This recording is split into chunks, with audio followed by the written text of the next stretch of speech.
नमस्कार, हिमाचल दस्तक में आप सभी का स्वागत है। मैं हूं आपके साथ प्रतिभा चौहान। शुरुआत करते हैं प्रदेश की बड़ी खबरों के साथ।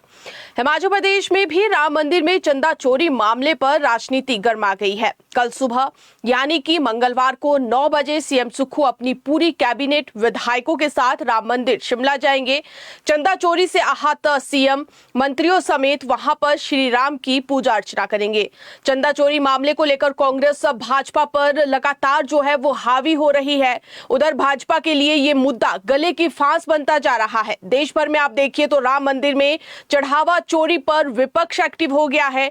श्री राम मंदिर के चंदा और चढ़ावा चोरी का मामला अब सियासी रंग ले चुका है। पूरे देश भर में विपक्ष अब इस मुद्दे के बहाने बीजेपी को घेरना शुरू कर रही है और सियासी माहौल बनाने के लिए सड़कों पर लगातार उतरने का दांव चला जा रहा है।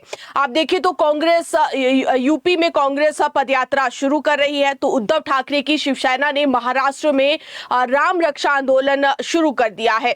और इसी के साथ अब देवभूमि हिमाचल में भी कांग्रेस ने इस मुद्दे को उठाने के बहाने भाजपा को घेरना शुरू कर दिया है। और अपने दर्शकों को बता दें तो अयोध्या राम मंदिर चढ़ावा चोरी मामले में एसआईटी की जांच रिपोर्ट सामने आने के बाद 8 लोगों के खिलाफ एफआईआर दर्ज की गई है।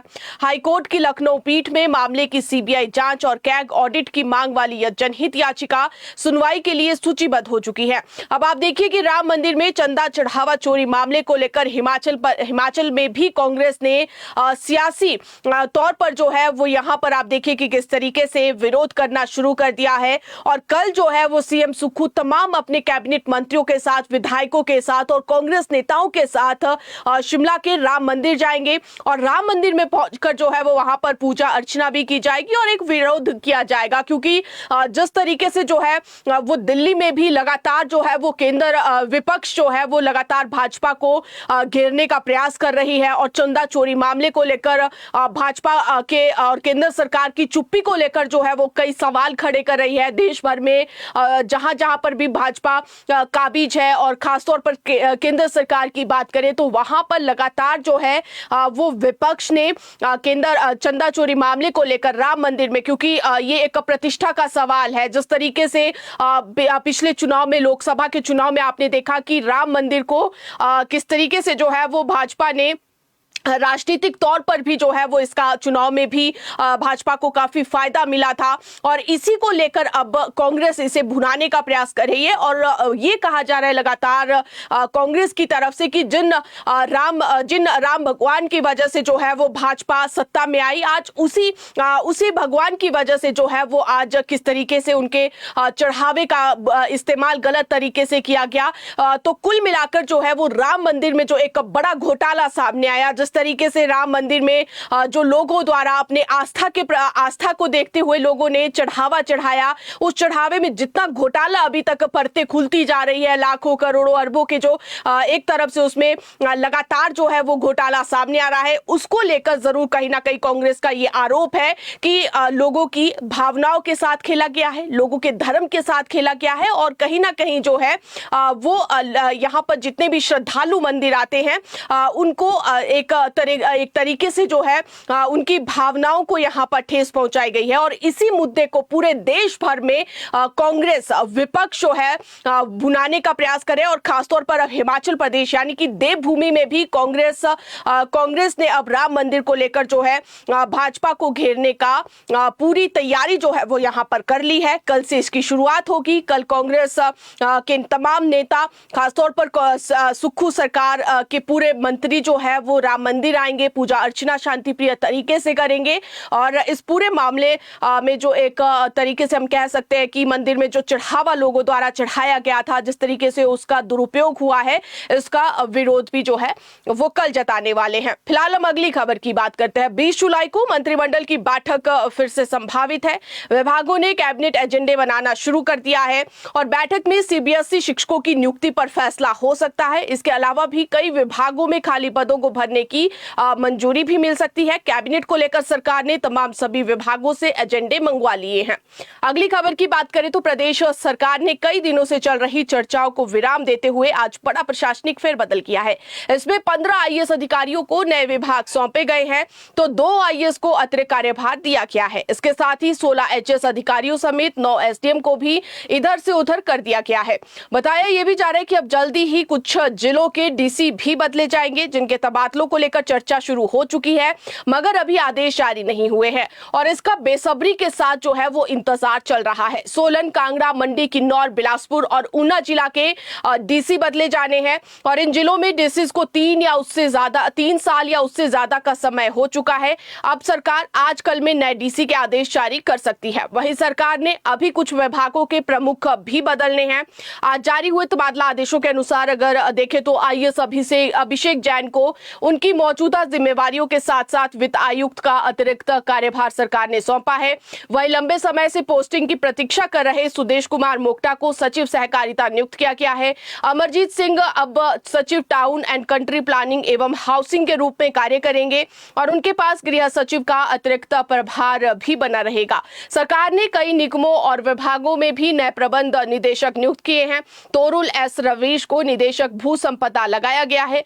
अभिषेक वर्मा को निदेशक हिमाचल मिल्कफेड, अजय कुमार यादव को प्रबंध निदेशक मेडिकल सर्विसेज कॉर्पोरेशन में लगाया गया है। राहुल जैन को एचपी अनुसूचित जाति एवं जनजाति विकास निगम और महिला विकास निगम का प्रबंध निदेशक बनाया है और इसके अलावा दिव्यांशु सिंगल को एडीसी विकास कम परियोजना निदेशक यानी कि डीआरडीए सोलन लगाया है।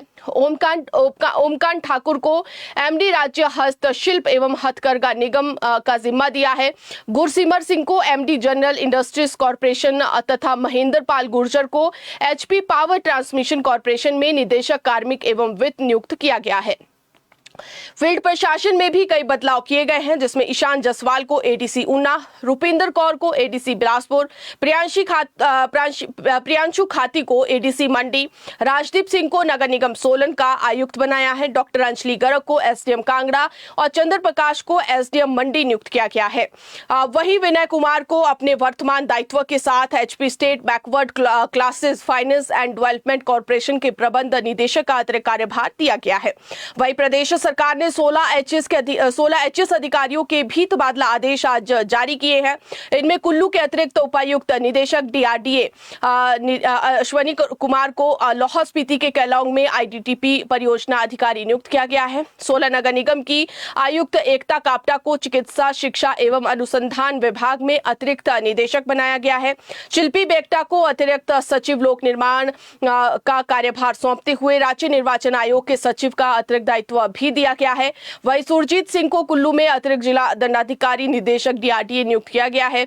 इसके अलावा सिद्धार्थ आचार्य को एचआरटीसी का कार्यकारी निदेशक बनाया गया है। सुनी शर्मा को एसडीएम कुपवी, नरेश कुमार वर्मा को लाल बहादुर शास्त्री मेडिकल कॉलेज मंडी में अतिरिक्त निदेशक तथा चेत सिंह को राज्य परिवहन प्राधिकरण सह अतिरिक्त आयुक्त नियुक्त किया गया है। और अन्य आदेशों के तहत अगर बात करें तो गौरव चौधरी को अतिरिक्त रजिस्ट्रार सहकारी समितियों में नियुक्त किया गया है।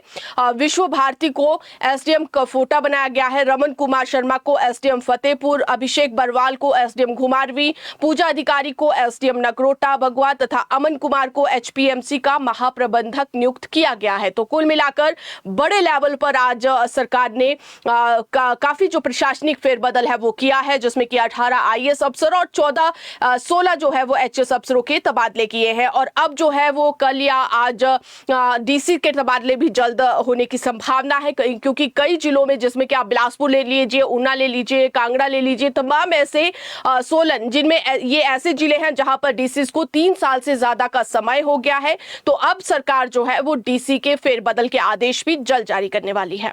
अगली खबर की बात करें तो मुख्यमंत्री सुखविंदर सिंह सुक्खू ने आज ओकओवर से मंडी चंडीगढ़ और कुल्लू मंडी चंडीगढ़ के बीच रोजाना चलने वाली हेलीकॉप्टर सेवाओं का वर्चुअल शुभारंभ किया। हालांकि पहले दिन खराब मौसम के कारण हेलीकॉप्टर उड़ान नहीं नहीं भर सका, लेकिन मौसम अनुकूल रहने पर प्रतिदिन 2 उड़ानें संचालित की जाएगी। भारत सरकार की क्षेत्रीय संपर्क योजना के तहत मंडी चंडीगढ़ हेलीकॉप्टर सेवा संचालित की जाएगी, जबकि गैर आरसीएस मॉडल के तहत कुल्लू मंडी चंडीगढ़ के लिए हेरिटेज एविएशन प्राइवेट लिमिटेड द्वारा इस सेवा का संचालन किया जाएगा। कुल्लू से हेलीकॉप्टर की उड़ान सुबह 9 बजे संचालित होगी और 9:10 पर ये मंडी पहुंचेगी और इसके बाद मंडी से 9:15 पर रवाना होकर हेलीकॉप्टर 9:45 पर चंडीगढ़ पहुंचेगा। वापसी की उड़ान चंडीगढ़ से सुबह 10 बजे होगी और 10:30 पर हेलीकॉप्टर मंडी पहुंचेगा तथा मंडी से 10:35 बजे प्रस्थान कर 10:45 पर कुल्लू पहुंचाया जाएगा। ये सेवाएं नवनिर्मित कांगनीधार मंडी हेलीपोर्ट से संचालित होगी।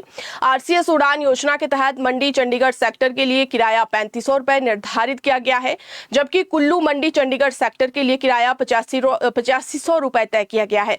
आधुनिक यात्री सुविधाओं और आवश्यक अवसंरचना से सुसज्जित कांगनीधार हेलीपोर्ट हवाई सेवाओं के महत्वपूर्ण केंद्र के रूप में ये स्थापित होगा।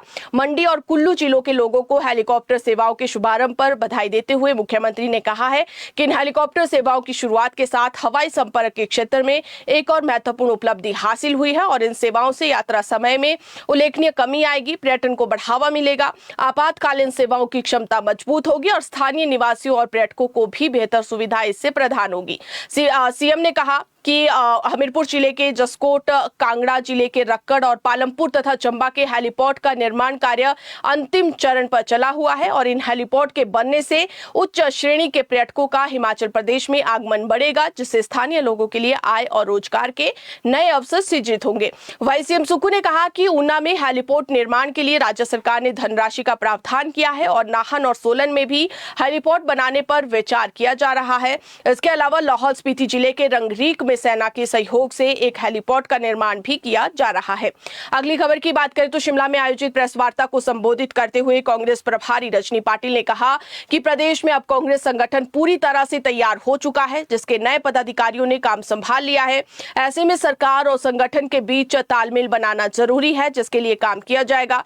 उन्होंने कहा कि इसी तालमेल के बूते कांग्रेस सत्ता में वापसी करेगी, जिसकी रणनीति कांग्रेस ने शिमला में बनाई है। रजनी पाटिल ने कहा कि सरकार और संगठन में समन्वय बनाना जरूरी है, वहीं सभी नेताओं व वर्करों को अनुशासन में रहना भी बेहद जरूरी है। किन्नौर जिला अध्यक्ष निगम भंडारी की नियुक्ति पर चल रहे विवाद को लेकर उन्होंने साफ कहा कि उन्हें पार्टी के संगठन सृजन अभियान के माध्यम से चुना गया है, ना कि वो किसी की पसंद से बने हैं। ऐसे में राजस्व मंत्री जगत सिंह नेगी को पार्टी हाईकमान के फैसले का समर्थन करना चाहिए। उन्होंने कहा कि जगत सिंह नेगी से हालांकि उनकी बातचीत नहीं हो पाई है, परंतु वह बात करेंगे और इस मामले को बैठकर सुलझा लिया जाएगा। उनका कहना था कि अनुशासन किसी को भी भंग करने की इजाजत नहीं दी जा सकती। उन्होंने कहा कि हिमाचल में कांग्रेस केंद्र सरकार के खिलाफ एक बड़ा अभियान चलाएगी और प्रदेश की जनता को बताया जाएगा कि किस तरह से भाजपा ने राम के नाम पर धंधा शुरू कर रखा है। रजनी पाटिल ने कहा कि आने वाले दिनों में राहुल गांधी भी हिमाचल आएंगे। उन्होंने हिमाचल के बागवानों के साथ केंद्र सरकार उन्होंने कहा कि बागवानों के साथ केंद्र सरकार लगातार अन्याय कर रही है। यहाँ के सेब बागवानों से जो वायदे किए थे उनको पूरा नहीं किया गया, बल्कि इसके विपरीत विदेशी सेब का आयात बढ़ा दिया। ऐसे में यहाँ के बागवानों को परेशानियों को राष्ट्रीय स्तर पर उठाया जाएगा, जिसका नेतृत्व राहुल गांधी करेंगे। उन्होंने बताया कि कांग्रेस ने 2 दिनों तक अपनी रणनीति बनाई है, जिसमें 85% तक पदाधिकारी पहुंचे थे। सभी लोग बैठकों में मौजूद रहे, इसे सुनिश्चित किया जाएगा। वहीं सरकार के एक एक मंत्री को एक एक जिला की जिम्मेवारी सौंपी जाएगी और हर 3 महीने में समीक्षा होगी और कनेक्ट सेंटर से लगातार सभी का फीडबैक लिया जाएगा। उन्होंने बताया कि पॉलिटिकल अफेयर कमेटी मीटिंग धर्मशाला में आयोजित की जाएगी, जिसमें केसी वेणुगोपाल स्वयं आएंगे। उधर भारतीय जनता पार्टी ने प्रदेश में आगामी चुनाव को देखते हुए संगठनात्मक गतिविधियों को तेज कर दिया है और इसी क्रम में कल शिमला स्थित भाजपा प्रदेश मुख्यालय दीपकमल में प्रदेश कोर समिति की महत्वपूर्ण बैठक आयोजित होगी। बैठक की अध्यक्षता प्रदेश भाजपा अध्यक्ष डॉक्टर राजीव बिंदल करेंगे। सुबह 10 बजे से शाम 5 बजे तक चलने वाले इस बैठक में प्रदेश के मौजूदा राजनीतिक परिदृश्य, संगठन को बूथ स्तर तक मजबूत बनाने, जनसंपर्क अभियानों और आगामी राजनीतिक कार्यक्रमों पर विस्तार से चर्चा की जाएगी। पार्टी नेताओं के अनुसार कार्यकर्ताओं की जिम्मेवारियों का निर्धारण करने के साथ साथ भविष्य की रणनीति को अंतिम रूप दिया जाएगा। प्रदेश सरकार की नीतियों को लेकर विपक्ष की भूमिका और आंदोलन की रूपरेखा पर भी विचार विमर्श होने की संभावना है। बैठक में नेता प्रतिपक्ष जयराम ठाकुर, पूर्व मुख्यमंत्री प्रोफेसर प्रेम कुमार धूमल, शांता कुमार सहित भाजपा के कई वरिष्ठ नेता मौजूद रह सकते हैं और इसके अलावा सांसद अनुराग सिंह ठाकुर सहित अन्य सांसद व कई विधायक व प्रदेश पदाधिकारी भी इस बैठक में भाग लेने वाले हैं। अगली खबर की बात करें तो प्रदेश में जल्द ही छात्र संघ चुनाव हो सकते हैं और इस तरह की संभावनाएं दिख रही है क्योंकि कांग्रेस के छात्र संगठन एनएसयूआई ने सरकार से ये मांग उठाई है और इतना ही नहीं, कांग्रेस की प्रदेश प्रभारी रजनी पाटिल के सामने मुख्यमंत्री सुखविंदर सिंह सुक्खू से ये मामला उठा है और एनएसयूआई ने कहा है कि इन चुनाव की बहाली की जाए। ऐसे में उम्मीद बढ़ रही है कि सरकार इस पर कोई ना कोई फैसला लेगी क्योंकि वर्ष 2014 से हिमाचल में ये चुनाव बंद हो चुके हैं और इस चुनाव के दौरान होने वाली हिंसा को रोकने के लिए सरकार इसे नहीं करवा रही है। मगर अब कांग्रेस की सरकार प्रदेश में है और उसके ही छात्र संगठन ने इस मांग को उठा दिया है। उनकी तरफ से मांग उठने के बाद संभावना है कि एचपीयू सहित प्रदेश भर के कॉलेजों में छात्र संघ चुनाव बहाल हो सकते हैं। कांग्रेस प्रदेश मामलों की प्रभारी रजनी पाटिल के साथ आयोजित एनएसयूआई व युवा कांग्रेस पदाधिकारियों की बैठक में इस मामले पर विस्तृत चर्चा हुई। दोनों ही संगठनों ने छात्र संघ चुनाव बहाल करने का मामला प्रमुखता से उठाया। कांग्रेस प्रदेश अध्यक्ष विनय कुमार भी छात्र संघ चुनाव बहाल करने के पक्ष में दिखे। बैठक के बाद अब कांग्रेस पार्टी राज्य सरकार के समक्ष इस मामले को उठ रखेगी और चुनाव बहाल करवाने पर अंतिम फैसला सीएम लेंगे। कांग्रेस प्रदेश प्रभारी रजनी पाटिल ने प्रेस वार्ता में इसकी जानकारी दी। आपको बता दें तो विधानसभा में भी छात्र संघ बहाली की मांग उठती रही है। वहां पर भाजपा की ओर से विधायकों ने एक निजी संकल्प लाया था परंतु वो पारित नहीं हो सका और तब भी सरकार ने इसमें होने वाली हिंसा की बातें सामने लाई थी क्योंकि 2014 में एचपीयू में एबीवीपी व एसएफआई कार्यकर्ताओं में खूनी संघर्ष हुआ था और इस कारण इस पर रोक लगाई गई थी। 1996 में भी छात्र संघ चुनाव बैन हुए थे। सन 2000 में तत्कालीन भाजपा सरकार ने इन्हें बहाल किया था। विभिन्न छात्र संगठनों की मांग है कि चुनाव प्रत्यक्ष रूप से करवाए जाए। अब देखना यह होगा कि एनएसयूआई व कांग्रेस सरकार इस मांग पर सरकार क्या फैसला लेती है और कब तक इस पर फैसला होता है। फिलहाल अगली खबर की बात करते हैं। हिमाचल प्रदेश सरकार ने राज्य के 27 विधानसभा क्षेत्रों के 29 सरकारी स्कूलों को Rajiv Gandhi government model day boarding school के रूप में अपग्रेड करने को मंजूरी दे दी है और इस संबंध में स्कूल शिक्षा विभाग के सचिव ने शिक्षा निदेशक को आवश्यक दिशा निर्देश भी जारी किए हैं। उन स्कूलों में स्मार्ट कक्षाएं, बेहतर प्रयोगशालाएं, खेल सुविधाएं और विद्यार्थियों के समग्र विकास के लिए आवश्यक आधारभूत ढांचा विकसित किया जाएगा। पहले चरण में बिलासपुर, चंबा, हमीरपुर, कांगड़ा, किन्नौर सहित विभिन्न जिलों के 29 स्कूलों को इस योजना में शामिल किया गया है। इनमें घुमारवी का जीएसएस हटवार, भटियात का government senior secondary school Thulel, Dalhousie का government senior secondary school Dalhousie, Bharmour व किलाड़, सुजानपुर, हमीरपुर, जसवा, प्रागपुर, शाहपुर, इंदौरा, देहरा, धर्मशाला तथा कल्पा सहित अन्य स्कूल भी शामिल है। इसी तरह से प्रदेश शिक्षा निदेशालय ने राज्य के सभी सरकारी और सरकारी सहायता प्राप्त विद्यालयों में संचालित प्रधानमंत्री पोषण यानी कि मिड डे मील योजना के प्रभावी क्रियान्वयन को सुनिश्चित करने के लिए निरीक्षण व्यवस्था को और सख्त कर दिया है। इस संबंध में शिक्षा विभाग की ओर से सभी जिला उप निदेशकों को निर्देश जारी किए गए हैं। जारी आदेशों के अनुसार निरीक्षण कैडर सेल विद्यालयों में नियमित और औचक निरीक्षण करेगा। निरीक्षण के दौरान रसोईघर एवं भंडार कक्ष की साफ सफाई, बर्तनों की स्वच्छता, रसोइयों की व्यक्तिगत स्वच्छता, निर्धारित पोषण मेन्यू का प्लान, विद्यार्थियों को भोजन परोसने से पहले भोजन का स्वाद परीक्षण तथा भोजन परखी के रखरखाव की जांच भी इसमें की जाएगी। इसके अलावा mid day meal stock register, विद्यार्थियों की उपस्थिति के अनुसार परोसे गए भोजन का रिकॉर्ड, आधार नामांकन की स्थिति, रसोइयों को मानदेय का समय पर भुगतान तथा खाना पकाने और सामग्री मद की राशि के सही उपयोग का भी सत्यापन निरीक्षण सेल करेगा। अगली खबर की बात करें तो प्रदेश शिक्षा निदेशालय ने राज्य के सभी स्कूल कॉम्प्लेक्स में शामिल सरकारी स्कूलों के लिए एक समान अवकाश व्यवस्था लागू करने के आदेश जारी किए हैं। निदेशालय ने यह स्पष्ट किया है कि एक ही कॉम्प्लेक्स के अलग अलग स्कूलों में अलग अलग अवकाश कैलेंडर अपनाने से समय सारिणी और अन्य शैक्षणिक गतिविधियों में भ्रम की स्थिति पैदा हो रही है। शिक्षा निदेशक की ओर से जारी आदेशों में सभी उपनिदेशकों को निर्देश दिए गए हैं कि वे अपने अपने जिलों के कॉम्प्लेक्स स्कूलों के प्रधानाचार्यों को सुनिश्चित करने के लिए आवश्यक दिशा निर्देश जारी करें। अब एक कॉम्प्लेक्स से जुड़े सभी स्कूलों में समान अवकाश कार्यक्रम का पालन करना अनिवार्य होगा। निदेशालय ने आदेशों में यह भी कहा है कि यदि किसी कॉम्प्लेक्स स्कूल में इन निर्देशों की अनदेखी की गई तो संबंधित प्रधानाचार्य के खिलाफ सख्त अनुशासनात्मक कार्रवाई अमल में लाई जाएगी। विभाग ने इस आदेश को तत्काल प्रभाव से लागू करने के आदेश देते हुए इसे बेहद आवश्यक बताया है और ये आदेश प्रदेश के सभी जिला उपनिदेशकों, कॉम्प्लेक्स स्कूलों के प्रमुखों और संबंधित खंड प्रारंभिक शिक्षा अधिकारियों को भी आवश्यक कार्रवाई के लिए भेजा गया है। अगली खबर की बात करें तो राज्य चयन आयोग ने स्कूल शिक्षा विभाग में जूनियर ऑफिस असिस्टेंट लाइब्रेरी के ट्रेनी पदों की भर्ती का अंतिम परिणाम घोषित कर दिया है। भर्ती प्रक्रिया के तहत 78 पदों को भरा जाना था, लेकिन पात्र अभ्यर्थी नहीं मिलने के कारण एक पद रिक्त रह गया, जबकि 77 अभ्यर्थियों का अंतिम रूप से चयन किया गया है। चयनित अभ्यर्थियों के नाम, रोल नंबर और प्राप्तांक आयोग की आधिकारिक वेबसाइट पर अपलोड कर दिए गए हैं। अगली खबर की बात करें तो लोक निर्माण मंत्री विक्रमादित्य सिंह के गृह क्षेत्र रामपुर बुशहर में नगर परिषद की राजनीति ने बड़ा मोड़ ले लिया है। यहां कांग्रेस को एक बार फिर से झटका लगा है। कांग्रेस के पूर्व शहरी अध्यक्ष रहे करण शर्मा के भाजपा में शामिल होने के बाद नगर परिषद के सत्ता समीकरण पूरी तरह बदल गए हैं। इसके साथ ही भाजपा ने नगर परिषद पर कब्जा जमाते हुए करण शर्मा को अध्यक्ष और रोहित नेगी को उपाध्यक्ष चुना है। करण शर्मा ने कुछ समय पहले भाजपा का दामन थामा था। नगर परिषद में पहले भाजपा के 5 और कांग्रेस के 4 पार्षद थे। करण शर्मा के भाजपा में शामिल होने के बाद भाजपा की स्थिति और मजबूत हो गई है, जिसका सीधा असर अध्यक्ष और उपाध्यक्ष के चुनाव में देखने को मिल रहा है। आपको बता दें तो रामपुर बुशहर लंबे समय से कांग्रेस का मजबूत गढ़ माना जा रहा है। ऐसे में नगर परिषद पर भाजपा का कब्जा केवल स्थानीय निकाय की जीत नहीं बल्कि क्षेत्र की बदलती राजनीतिक दिशा का संकेत भी माना जा रहा है। राजनीतिक जानकार इसे आने वाले चुनाव से पहले भाजपा के लिए मनोबल बढ़ाने वाली उपलब्धि मान रहे हैं। अगली खबर की बात करें तो प्रदेश में इस साल से लागू होने वाले 16वें वित्त आयोग में मिलने वाला बजट अब 60-40 में नहीं बल्कि 50-50 के अनुपात में खर्च किया जाएगा। इससे टाइड और अनटाइड स्तर के कार्य एक समान होंगे। इससे पहले वित्त आयोग से प्राप्त बजट का 60% हिस्सा टाइड मदों पर खर्च किया जाता था, जबकि 40% बजट को ही पंचायतें अपने अनुरूप खर्च कर पाती थी। नए प्रावधान में पंचायतों को दोनों मदों में समान राशि खर्च करने की सुविधा मिलेगी। इससे पंचायतों को स्थानीय जरूरतों और विकास कार्यों के अनुसार योजनाएं बनाने में अधिक लचीलापन मिलेगा।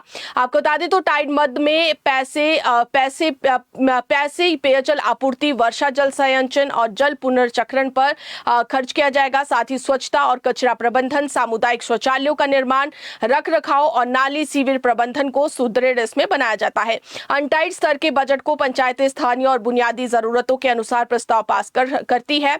इससे मुख्य रूप से सड़क, नाली, स्ट्रीट लाइटें, पंचायत भवन की मरम्मत, शमशान घाट, कब्रिस्तान और पार्क निर्माण जैसे कार्य शामिल है, जबकि इस फंड का उपयोग वेतन या अन्य प्रशासनिक कार्यालय खर्च के लिए नहीं किया जा सकता है।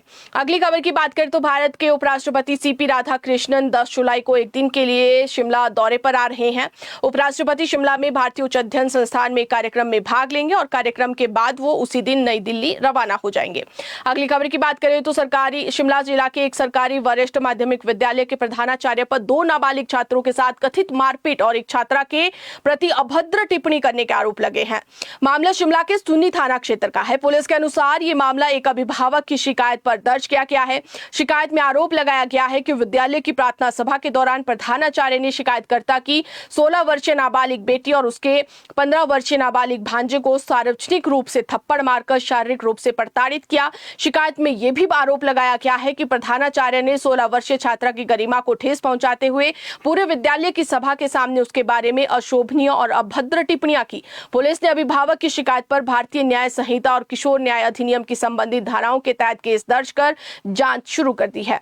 अगली खबर की बात करें तो उधर कांगड़ा जिला के खुंडिया थाना क्षेत्र के तहत 14 वर्षीय छात्र द्वारा आत्महत्या करने का मामला सामने आया है।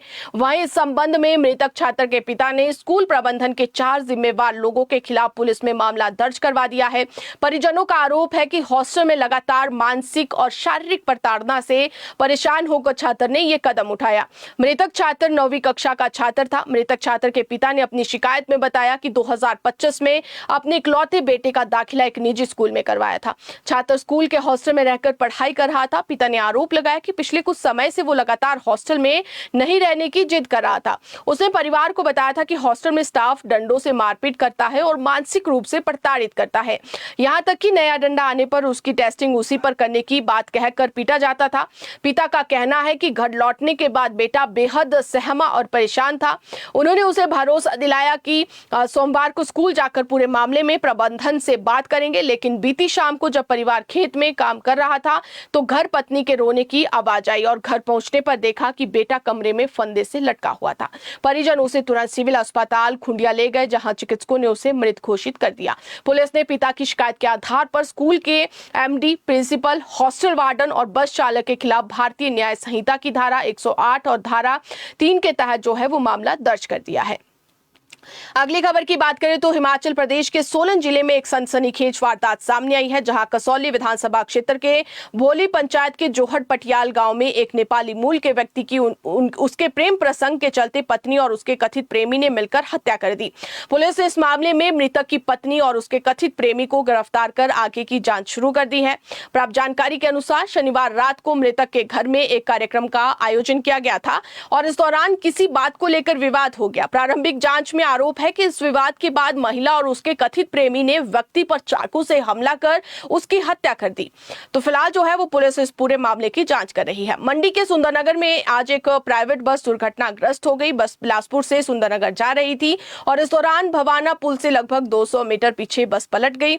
बस में 30 से ज्यादा यात्री सवार थे, जिनमें से 16 को गंभीर चोटें आई है। सभी घायलों को तुरंत उपचार के लिए सिविल अस्पताल सुंदरनगर ले जाया गया है, जहां चिकित्सकों की देखरेख में उनका इलाज चल रहा है। फिलहाल ये स्पष्ट नहीं हो पाए कि बस अनियंत्रित होकर कैसे गिरी। वहीं चंबा जिला के भरमौर में चलती गाड़ी पर आज दोपहर 2 बजे पत्थर गिरने से 14 वर्षीय लड़की की मौत हो गई। मृतक दीक्षिता धर्मशाला के नड्डी क्षेत्र की रहने वाली थी और बताया यह भी जा रहा है कि कार में सवार 5 लोग भरमौर के मशहूर बन्नी माता मंदिर से लौट रहे थे और इस दौरान ढटोक बन्नी सड़क पर यह हादसा हो गया। और इससे पहले पिछले कल भी चंबा भरमौर एनएच पर बस पर पत्थर गिरने से 22 वर्षीय साहिल की मौत हो गई थी। वहीं आज सुबह के वक्त तेज बारिश के बाद कुल्लू जिला के पागल नाला में बाढ़ आ गई। इससे सारा मलबा हाईवे पर आ गया। इसके बाद लारची को सैन से जोड़ने वाला हाईवे वाहनों के लिए बंद हो गया और इसके अलावा शिमला के रिज पर क्राइस्ट चर्च के पास भी अंग्रेजों के समय का बना डंगा आज सुबह बारिश से ढह गया। उधर शिमला जिले के रामपुर उपमंडल की ग्राम पंचायत नरेन में बीती रात बादल फटने की घटना से भारी नुकसान हुआ है। ब्रांदली खड्ड में अचानक आए तेज सैलाब ने क्षेत्र के खेल मैदान और करसौली गांव के शमशान घाट को पूरी तरह से क्षतिग्रस्त कर दिया है। स्थानीय लोगों के अनुसार रात के समय खड्ड में अचानक पानी और मलबे का तेज बहाव आया, जिससे खेल मैदान देखते ही देखते मलबे में तब्दील हो गया। सैलाब की चपेट में आने से शमशान घाट भी बह गया। हालांकि राहत की बात यह रही कि घटना के समय वहां कोई मौजूद नहीं था, जिससे किसी भी प्रकार की जनहानि का कोई नुकसान नहीं हुआ है। उधर मौसम विभाग के मुताबिक कल भी प्रदेश में भारी बारिश होगी। मौसम विज्ञान केंद्र द्वारा कांगड़ा, मंडी, शिमला व सोलन में अत्यधिक बारिश होने का अलर्ट जारी किया गया है और इसी के साथ मौसम विभाग ने इन 4 जिलों के लिए ऑरेंज अलर्ट जारी किया है और इसके अलावा अन्य जिलों में भी बारिश का येलो अलर्ट दिया गया है। मौसम की माने तो प्रदेश में आगामी 12 जुलाई तक भारी बारिश होगी। तो ऐसे में मानसून के इस मौसम में अपना ध्यान आप जरूर रखें, घर पर भी रहे, बाहर भी जाए, लेकिन सावधानी जरूर बरतें और जिला प्रशासन द्वारा जो भी एहतियातन कदम उठाने को कहा जाता है उनका आप जरूर पालन करें। तो फिलहाल के लिए आप मुझे दीजिए इजाजत। देखते और पढ़ते रहिए हिमाचल दस्तक। नमस्कार।